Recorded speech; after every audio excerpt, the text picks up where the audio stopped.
So we did a session on culture change, and so we have a little card deck. This is like a version 0.2 card deck that I've been putting together to just try and experiment with helping groups be explicit about defining their culture, and also helping groups be explicit about how you assess culture, and especially culture change. What I thought would be fun to do, and what our group thought would be fun to do, would be to actually do a very mini exercise with the card deck and then talk a little bit about it. Unfortunately, these cards are hard to read. So what we've done is we've created human-sized cards. If our human-sized cards could please come over.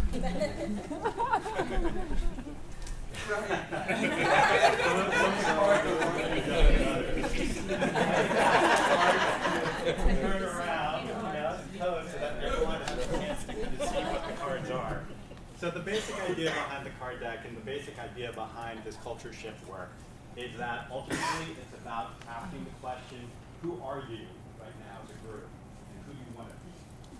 So a lot of the questions about who are you and who you want to be are about what's in here, when it goes up in your head, what's in your heart, your values, your beliefs.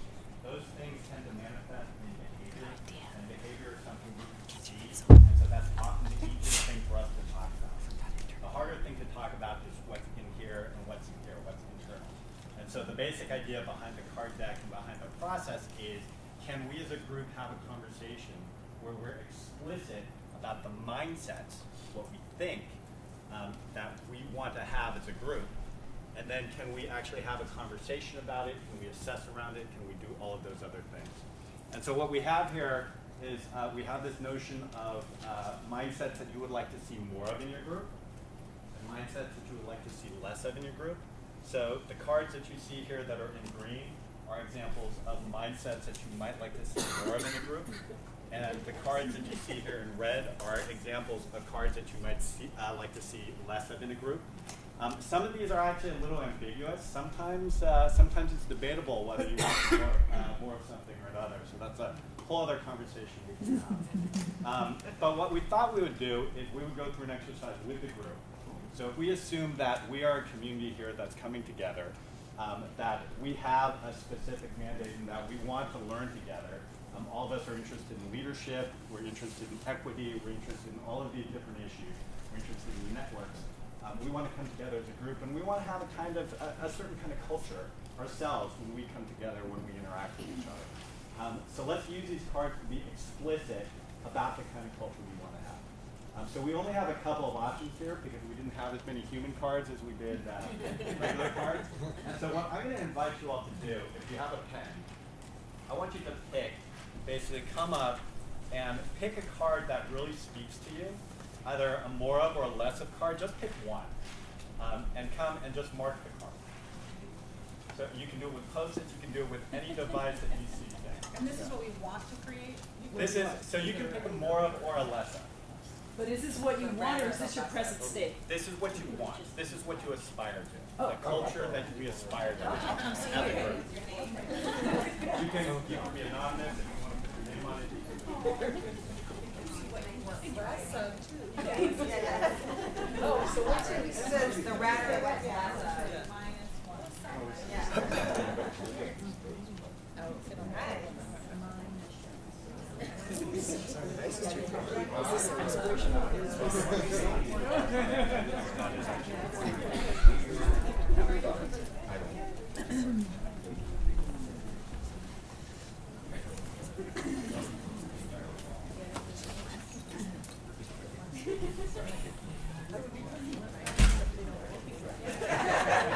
That's okay. So we might need you anyway.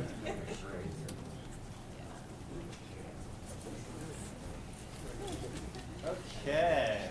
All right. So let's see what we're looking at here. Come on, no more votes. We've got mistakes. Mistakes are fun to learn. We've got a lot of votes. We've got share by default. It looks like these two are the leaders. I'm going to just do a quick judgment call here and say that mistakes are part of learning. It's the mindset that we want to talk about. So let's have a quick conversation about that. So for these two cards, thank you very much. That was by default. Let's give these cards a round of applause. Okay. Will there be a home game So event? we've got a less of mindset and we've got a more of mindset. So we've got the less of, let's have the less of standing over here, the fear of mistakes. And we have the mistakes are part of learning. So the first question that I would ask, just anyone in the group, anyone who voted for these or anyone who has a thought about this, is what did these, either the more of or the less of mindset mean to you? Why did you vote for it? Why do you think it's important? If you're a good leader, you encourage people to make mistakes because not that we want that to happen, but then process it and learn from it so we can do better. Okay. Okay, great. So to you, it seems like it's an important leadership competency in terms of improvement. Yeah, I agree with that, and I've just been reading up on some of the research that shows that that's very clear. Like executives who can do that are usually the ones who excel and slide back and and it's something that I struggle with. So I feel like mistakes, especially if you have more perfectionist tendencies, which are really dangerous, I think. Mistakes can be hard to deal with, and getting comfortable with them, making them and learning from them is something I truly believe in, and I don't always get it always. So that's why I was excited to start. Okay, excellent. We're going to get into the behavior versus the belief in a second. Let's go 1, 2, and then we'll do. We've got a whole bunch. Okay, we're going to do 1, 2, 3. Raise your hand if you want to get something to say. 3, 4, 5, 6. We're going to end it. So I think it has to do with how you define success, whether you see it as a particular outcome or you see it as a process. If leadership development is a continual process, then that's where that is. If we're just working on to accomplish this task, then we become afraid, oh my God, I didn't meet that deliverable, I didn't meet that outcome. Genuinely, we don't have a lot of controls in place. I think two things. The first, taking the idea of it being a capacity or a quality of leadership, or being a leader, it facilitates the idea of we're not perfect. We do have learning that we're always doing, and it is a continuum, it is a progression of our leadership, and it's important to acknowledge it and say it aloud with your teams and with other leaders. And I think it's a marker of privilege because there are opportunities that we can't necessarily make a mistake on, and then there are going to be opportunities that we do have the privilege and the opportunity to make a mistake and learn from it. And so I think there is that delineation as well within that, because it is a very complex style of learning and style of leadership. And I think that we all do continually have the privilege of making mistakes and learning from them. What's an example of a mistake we can't make? An operation of human part.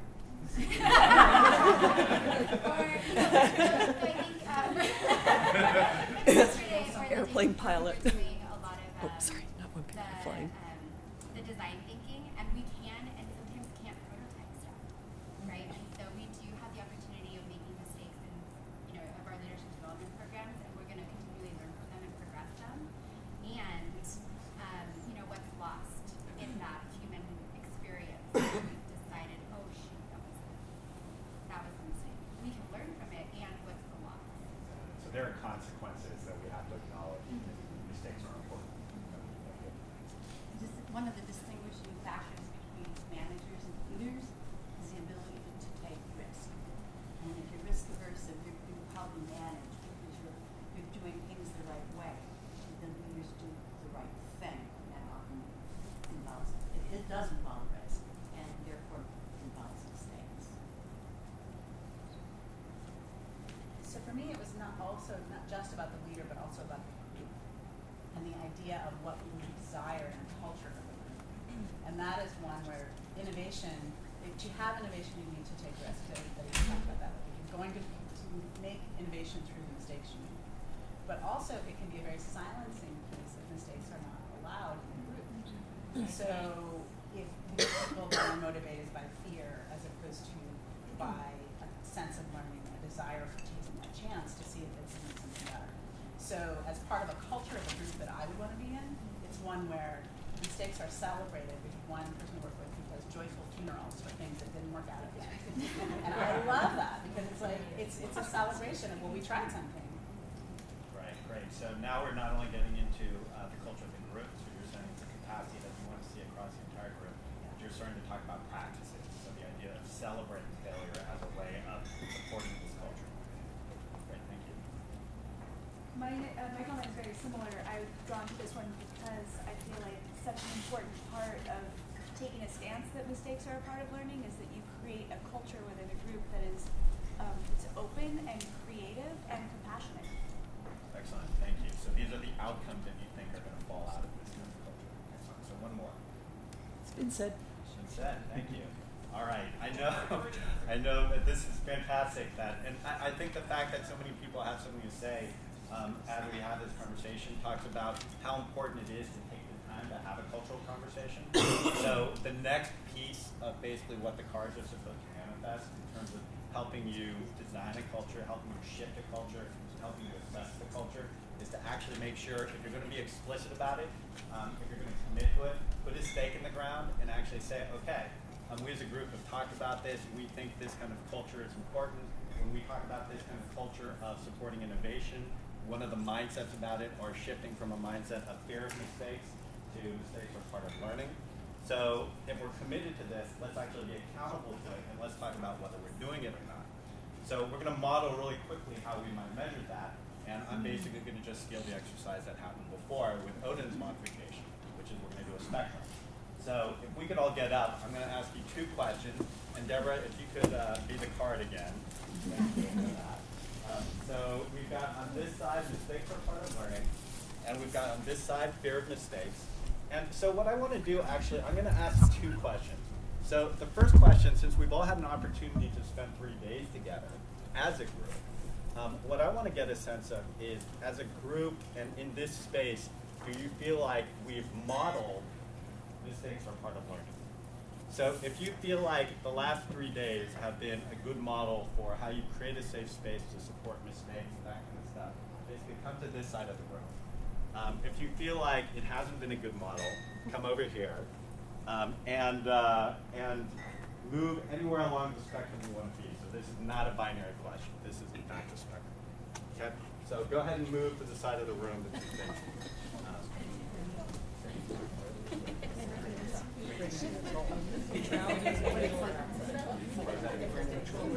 Deborah, come over here. It doesn't look like She's gonna then skew the regression this way, right? No. Okay, I'm making the spectrum a little tighter so Deborah doesn't have to stand outside. So we've got. So is this the middle? How many people? Raise your hand if you think they're in the middle in terms of. Okay, so Deborah, you can back up a little bit to emphasize the middle. Okay, good. So let's just. Manuel, you had a comment. Yeah, I have a, maybe you can call it a meta comment. So I don't know if you want to wait for it. Let's wait for the meta comment. Okay. I've learned that. So typically, so you get the idea of how this works. Typically, we would actually have a conversation based on where people are. We could say, okay, this is what we're going for. We're on this side, so that's positive, but we actually have a lot of people in the middle. So let's actually have a conversation about what it would take to basically shift us more in terms of the overall mindset over here. So now I want to ask another question. I want to ask you to move, and so this is a little bit of an intimate question, and so I just want to encourage you to do what feels safest to you. And this is not being graded or anything like that. Move along the side of the spectrum where you feel like your own mindset is, in terms of whether individually, whether you feel like you have a mindset that mistakes are part of learning. When you make mistakes, you forgive yourself for that. When other people make mistakes, you forgive yourself for that. That would be different. What if those are 2 opposite areas? How you deal with yourself versus how you would be? That's interesting. Okay. So which one would you rather do? Yourself. So which one would you rather? Yourself. Is there people want to do self? Yeah. Okay. I actually kind of want to do both. Is it good to do both? Yeah, sure. Let's just do self. So move along the spectrum in terms of whether you are compassionate to yourself about making mistakes. You're way off the chart over there. Oh, she leaves the room. So far off.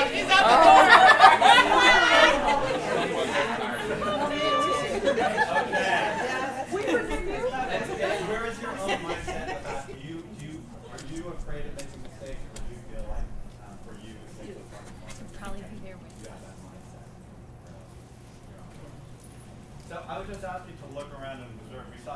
big shift.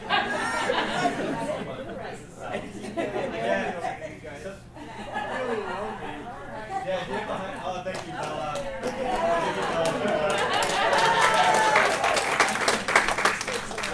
So you get the idea. So the idea behind the card deck is essentially to catalyze conversation, right? And to be able to have these kind of conversations.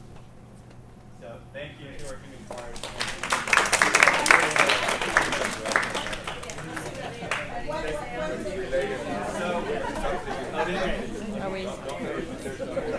So people have asked about the so this is like literally a version 0.2. If people are interested in following the evolution of this tool, like please let me know. I will say I have an open IP policy, so whatever work comes out of it is going to be in the public domain, meaning that you don't even have to attribute it. Like if you want to use it, if you want to incorporate it, I want to actually see it like used if it's useful. So that's the intention around it. If it is useful, there will be a production version and that kind of stuff. But in the meantime, it's just an exploration. So just come talk to me and yeah, that. Thanks. Something you said yesterday in your session, which I thought was really interesting, was that it is it's meant to stimulate discussion too, so that some of the interpretation or the meaning making about, you know, is part of the process, and that it isn't like how I interpret the question might be different, and then the group can sort of process together about the meaning. So I thought I wanted to pitch that too. Thanks, Stuart.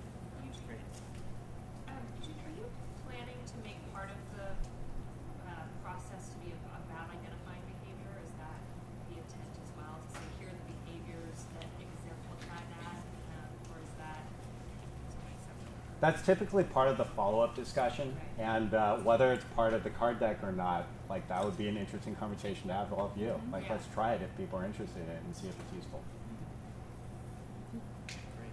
Eugene, did you have a conversation with Samuel yesterday about this? Samuel Jones? No. Okay, because he had a long conversation with me about culture, and then it seems to be emerging in all the research he's doing. So he asked me a specific question about that. So this tool. I'll take note. Okay. Great.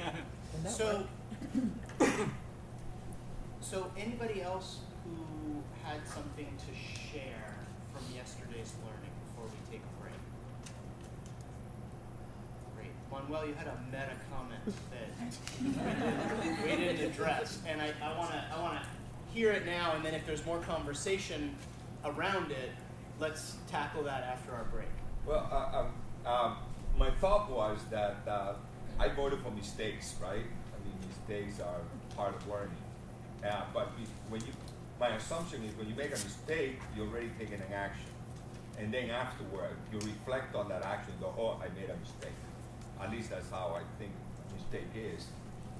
But before you even make a mistake, before you take the action, sometimes we hold ourselves back, for fear of saying something or doing the action.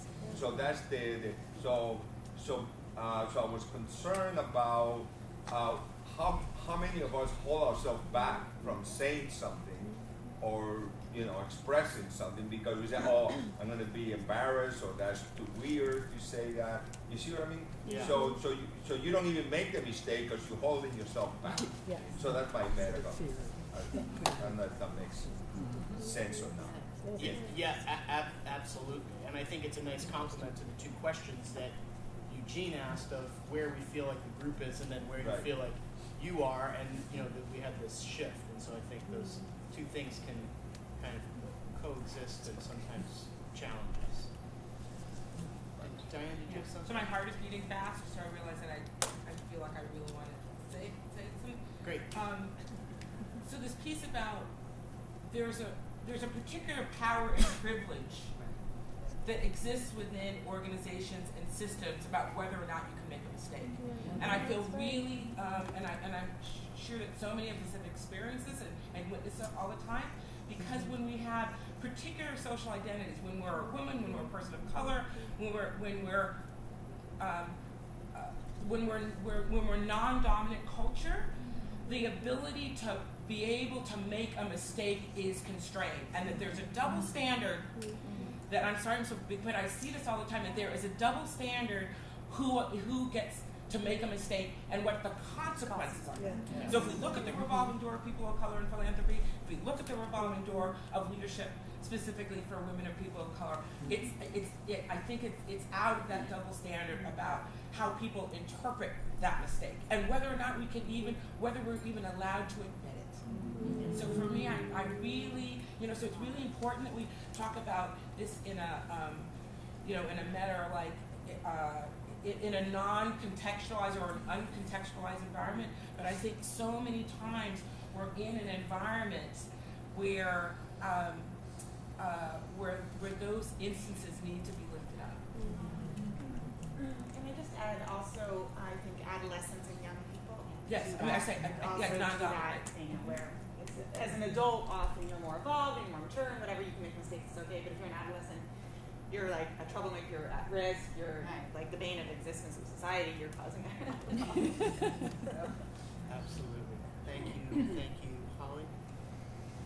I think the question that I've been noodling with these last couple of weeks is, what does it look like in philanthropy to support leaders to make those mistakes so that they can take risks? And I'm feeling like in my program, I can see leaders holding themselves back for fear of, I actually think they're right on the edge of something really big, and they're really scared to try it and fail and then lose funding. And I really want to know, can I experiment with letting them try it even if they're gonna fail, and hold it, having their back so that they don't lose funding. And I don't know if it's just my institution or if it's some of us coming together. So I don't wanna stop this conversation, because this is the kind of conversation we need to be having and always should be having in the work that we're doing. I want to encourage us to take a break, and what we're going to do when we come back is actually go into that place where we feel like there's more conversation that needs to be had. So if you feel like there's a conversation that's come up over the last 3 days, or that hasn't come up over the last 3 days and has been under the surface, what are the ways that we can ground that conversation so that we can do more effective leadership work moving forward in cultivating those kinds of changes that we want to see?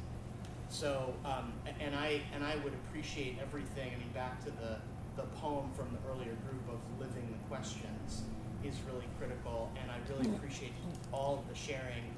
And I think, Eugene, with you and your group, with that, a question that can just be about, where are you along the spectrum, can actually lift up all of this stuff. And if a culture is able to support it, it can be incredibly transformative to then be able to move through that conversation.